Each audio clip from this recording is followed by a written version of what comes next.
City news Jharkhand व पाएं झारखंड की तमाम खबरें।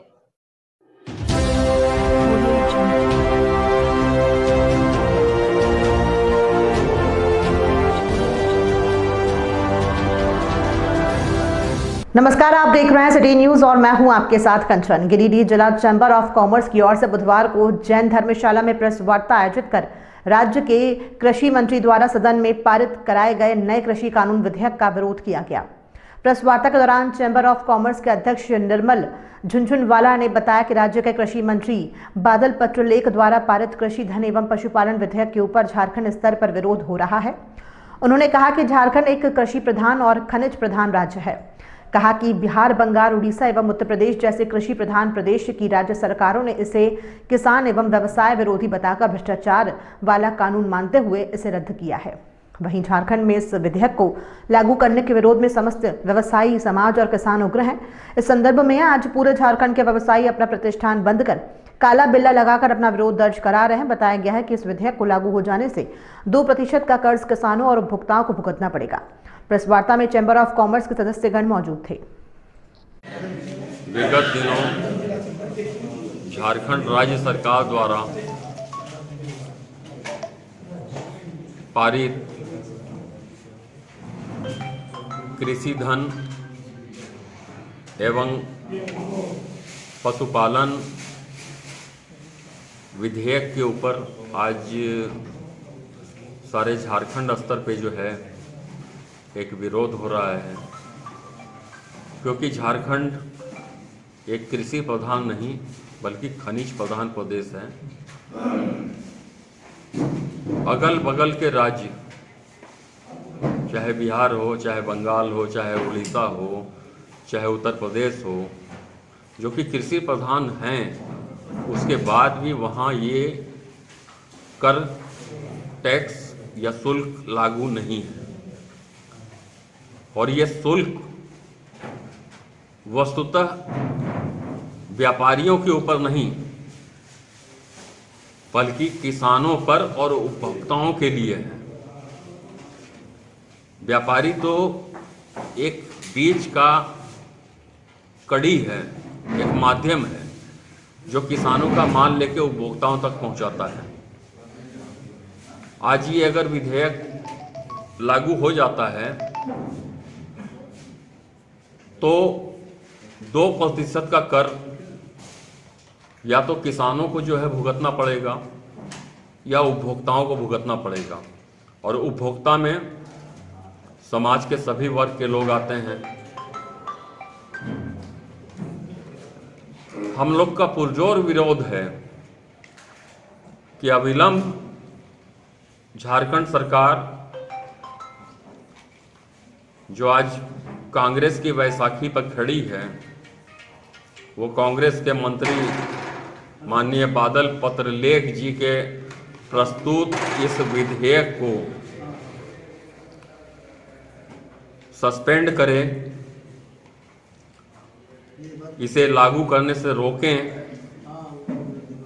और झारखंड की जनता का, झारखंड की 3.5 करोड़ जनता का भविष्य को देखें। अगर ये ऐसा नहीं होता है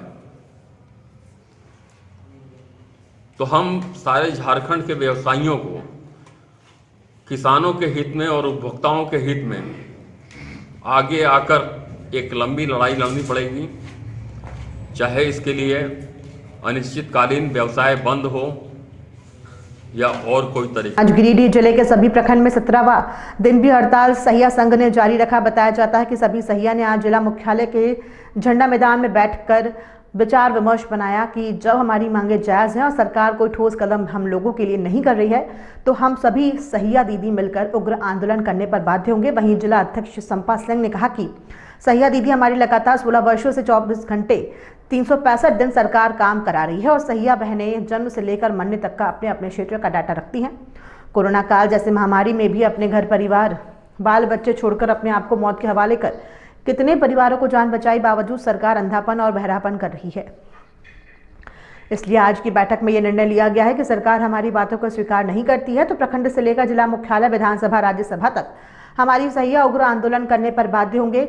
मुख्य अतिथि के रूप में प्रदेश अध्यक्ष पंपा मंडल महासंघ के राष्ट्रीय सचिव अशोक कुमार सिंह जी, जिला अध्यक्ष संपा सिंह, जिला सचिव रीता देवी, संयुक्ता सचिव मंजू देवी, कोषाध्यक्ष इंदु कुमारी, उपाध्यक्ष अनीता यादव, प्रिया कुमारी, उप कोषाध्यक्ष संगीता यादव, संगठन मंत्री यशोदा देवी, उप संगठन मंत्री स्वर्णलता आर्य, सलाहकार मोनिका देवी एवं जिले के मीडिया प्रभारी मीना देवी समेत सभी प्रखंड के 2-2 सदस्य सहिया दीदी मौजूद थी।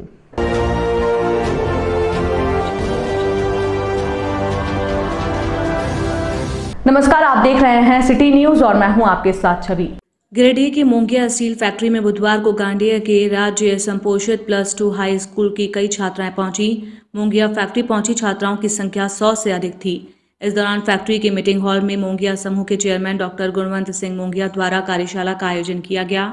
तो छात्राओं के कहने पर उन्होंने स्कूली छात्राओं को पूरे फैक्ट्री परिसर का भ्रमण कराया। मौके पर फैक्ट्री प्रबंधन के मैकेनिकल इंजीनियर अमितेंद्र कुमार भी शामिल हुए। डॉक्टर मोंगिया ने छात्राओं को कारखाना परिसर का भ्रमण कराया तो टीएमटी निर्माण की सारी प्रक्रियाओं से रूबरू भी कराते हुए दिखे। इस दौरान छात्राओं को लेकर फैक्ट्री के फर्नेस ब्लास्ट पहुंचे। चेयरमैन डॉक्टर मोंगिया ने जानकारी दी कि इस फर्नेस ब्लास्ट में कई रॉ मटेरियल डाला जाता है जिससे तैयार होकर टीएमटी निकलता है। डॉक्टर मोंगिया ने बताया कि फर्नेस ब्लास्ट का तापमान काफ़ी अधिक रहता है और ये बेहद जोखिम भरा स्थान है, लिहाजा यहाँ काम करने वाले मजदूरों को उनकी सुरक्षा के अनुसार सुरक्षा उपकरण पहनाने के बाद ही अंदर जाने दिया जाता है। बगैर सुरक्षा उपकरण के किसी मजदूर को फर्नेस ब्लास्ट के पास नहीं जाने दिया जाता। मोंगिया फैक्ट्री के भ्रमण के क्रम में छात्राओं ने चेयरमैन से कई महत्वपूर्ण जानकारी भी ली और पूछा कि कंपनी के प्रोडक्ट की बिक्री कहाँ कहाँ की जाती है, किनके माध्यम से ये ग्राहकों तक उपलब्ध होता है। छात्राओं के इस रुचि भरे सवाल को सुनकर चेयरमैन ने कहा कि देश के कोने कोने में मोंगिया स्टील का उत्पादन अब पहुंच रहा है और कई बड़े मकान के साथ पुल निर्माण समेत कई निर्माण कार्यों में कंपनी का सरिया इस्तेमाल हो रहा है। वर्कशॉप में डॉक्टर मोंगिया ने कहा कि गिरिडीह एक विकासशील जिला बनने की दिशा में तेजी से आगे बढ़ रहा है, क्योंकि इस जिले के आसपास के स्कूलों के छात्रों के लिए ये बेहतर विकल्प है कि स्कूल के छात्रों को सुविधा अनुसार छड़ कारखानों से हर तरफ के प्रशिक्षण उपलब्ध हो जाएंगे। चेयरमैन ने छात्राओं से ये भी कहा कि उन्हें किताबों को अध्ययन के लिए कई महत्वपूर्ण जानकारी मिल जाएगी, लेकिन कम आयु में अगर हर छात्र को ऐसे दृश्य दिखते हैं तो वो कई वर्षों तक इसे याद रखेंगे और ये ज़रूरी भी है। छात्राओं से चेयरमैन ने हमेशा अनुशासन के साथ रहने की बात कही। वहीं कार्यशाला में मोंगिया स्टील के आदिल सिद्दीकी, रवि रंजन, आकाश सिन्हा, जूही कुमारी, ऋषि राज, राजा भट्टाचार्य समेत कई लोग मौजूद थे। जिसमें कि आपका भी फायदा हो, जैसे आम का पेड़ है, कटहल का पेड़ है, इस तरह का एक पेड़ अभी आप लगा देते हैं और 3-4 साल के बाद इसमें फल आने लगते हैं, तो आप लोगों के लिए तो अच्छा है ही, लेकिन ये एक ऐसी चीज है जिससे सभी का फायदा होता है। सबसे पहला जो ऑक्सीजन मिलता है आप लोग तो पढ़ते हैं, आप अच्छी तरह समझते हैं, और इससे वातावरण शुद्ध होता है और लकड़ी मिलती है, फल मिलता है, जो भी मिलता है आम माने जनरल आदमी के काम की चीज होती है। इसलिए पेड़ लगाना एक बहुत अच्छी आदत है कि हम हर वर्ष कम से कम 1-2 पेड़ ही लगाते हैं, तो अपने जीवन काल में कितने पेड़ लगाए। और अगर हम पर्सनली अपनी बात करें तो हम ज्यादा लगा पाते, इसलिए हम ज्यादा लगाते हैं। हम चाहते हैं कि पेड़ लगे, क्योंकि बहुत सारी चीज जैसे प्रगति हो रही है देश में, तो बहुत सारी चीज प्रगति की वजह से बहुत तरह के नुकसान भी होते हैं। तो रोड चौड़ी होगी, नए मकान बनेंगे, पेड़ कट जाएंगे, इससे नुकसान हो रहा वातावरण को। बहुत सारी ऐसी औद्योगिक क्रांति आई हुई है, इतनी गाड़ियां चलती हैं, इतनी चीजें हैं, तो उसकी वजह से बहुत तरह का आप कह सकते हैं कि वातावरण प्रदूषित भी होता है। तो उससे हमारा कर्तव्य है ये चीजें सुविधा हमें मिल रही है, लेकिन इसके वजह से जो पर्यावरण का नुकसान हो रहा है, आप लोग आने वाली पीढ़ी इस चीज को महसूस करेंगे। इसकी वजह से जैसे जल स्तर नीचे चला जा रहा है, आप लोग इसकी परेशानी होती है, वातावरण प्रदूषित होता है, इससे आप लोगों को परेशानी होगी।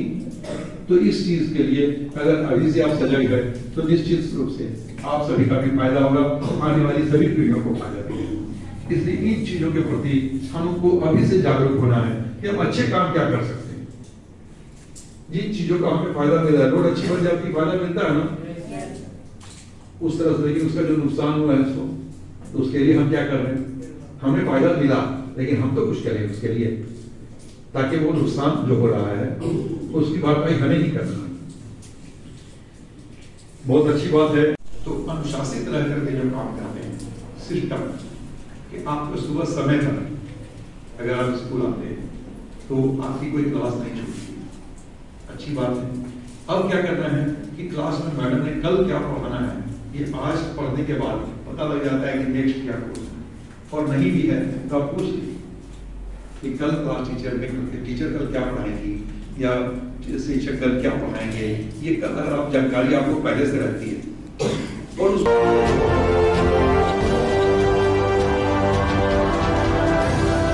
नमस्कार, आप देख रहे हैं सिटी न्यूज और मैं हूं आपके साथ छवि। आज गिरिडीह जिले के सभी प्रखंड में 17वें दिन भी हड़ताल सहिया संघ ने जारी रखी। बताया जाता है कि सभी सहिया ने आज जिला मुख्यालय के झंडा मैदान में बैठकर विचार विमर्श बनाया कि जब हमारी मांगे जायज हैं और सरकार कोई ठोस कदम हम लोगों के लिए नहीं कर रही तो हम सभी सहिया दीदी मिलकर उग्र आंदोलन करने पर बाध्य होंगे। वहीं जिला अध्यक्ष संपात सिंह ने कहा कि सहिया दीदी हमारे लगातार 16 वर्षों से 24 घंटे 365 दिन सरकार काम करा रही है और सहिया बहनें जन्म से लेकर मरने तक का अपने अपने क्षेत्र का डाटा रखती हैं। कोरोना काल जैसी महामारी में भी अपने घर परिवार बाल बच्चे छोड़कर अपने आप को मौत के हवाले कर कितने परिवारों की जान बचाई, बावजूद सरकार अंधापन और बहरापन कर रही है। इसलिए आज की बैठक में ये निर्णय लिया गया कि सरकार हमारी बातों को स्वीकार नहीं करती तो प्रखंड से लेकर जिला मुख्यालय, विधानसभा, राज्यसभा तक हमारी सहिया उग्र आंदोलन करने पर बाध्य होंगे। मुख्य अतिथि के रूप में प्रदेश अध्यक्ष पंपा मंडल महासंघ के राष्ट्रीय सचिव आलोक कुमार सिंह, जिला अध्यक्ष संपात सिंह, जिला सचिव रीता देवी, संयुक्ता सचिव मंजू देवी, कोषाध्यक्ष इंदु कुमारी, उपाध्यक्ष अनीता यादव, प्रिया कुमारी, कोषाध्यक्ष संगीता यादव, संगठन मंत्री यशोदा देवी, सलाहकार मोनिका देवी एवं जिला के मीडिया प्रभारी मीना देवी समेत सभी प्रखंड के 2-2 सदस्य सहिया दीदी मौजूद थीं। मेरा नाम संपात सिंह है और मैं मतलब जिला प्रतिनिधि हैं और हम लोग मतलब अनिश्चितकालीन धरना में बैठे हैं। मतलब हम लोग आज 2007 से आज तक हम लोग का 16 साल हुआ। हम लोग हर चीज़ काम करते हैं और मतलब मान लीजिए छोटा से जन्म से मृत्यु तक का सब हम लोग हर का रजिस्ट्रेशन करवाते हैं, सब हम लोग काम करते हैं। और कोविड में जब सब कोई अपना घर में रहते थे और हम लोग अपना जान जोखिम में डाल के हर अपना मदद किए हैं। हर मतलब गांव में जाके जो बाहर से आते थे उन लोग को भी हम लोग अपना जान नहीं ध्यान दिए, अपना परिवार को नहीं देखे, बच्चे को नहीं देखे। लेकिन हम लोग को उसका कोई खास फायदा नहीं। जब लोग घरों से नहीं निकलते थे, सही घर निकल के जागरूक टीका लेना है, कैसे कोरोना से बचाव के लिए क्या करना है, सुझाव हम लोगों को इसके बदले क्या